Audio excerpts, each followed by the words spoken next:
હમણાં ભારત પાકિસ્તાન ક્રિકેટ મેચમાં એક ઘટના બની કે જે પાકિસ્તાનનો એક ક્રિકેટર છે એને જે બંદૂકની જેમ છે એ બેટ બતાવી અને પોતાની 50 પૂરી કરી એનું સેલિબ્રેશન કર્યું.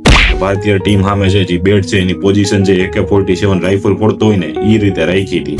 આ ઘટના ઉપરથી મારે ખાલી એટલું જ કહેવું હતું, દેશ સુરક્ષિત હાથોમાં હોત ને તો આ ઘટના બનત જ નહીં.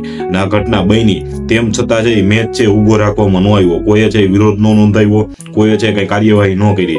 વિચાર કરો, એક ઇન્ટરનેશનલ ક્રિકેટમાં પાકિસ્તાન વાળા છે ભારત સામે આ રીતે બેટ બતાવે છે, છતાંય મોદી સરકાર છે મેચને રોકતી નથી, મેચ આખો રમે છે અને કોઈ પણ છે એ કાર્યવાહી નથી થતી. મારે ખાલી સરકારને એટલું જ કહેવું હતું, આ અત્યંત શરમજનક બાબત છે કે કોઈ પાકિસ્તાની ક્રિકેટર છે એ આપણને આવી રીતે બેટ બતાવી જાય છે, છતાં પણ જે આપણે મેચ ચાલુ રાખીએ છીએ, મેચ રમીએ છીએ. કારણ જે કોઈ હોય એ જનતા સમજદાર છે કે કોના દીકરા છે કે આ બોર્ડના ચેરમેન થઈને બેઠા છે, જેના લીધે છે આ બધું દેશે ભોગવવું પડી રહ્યું છે.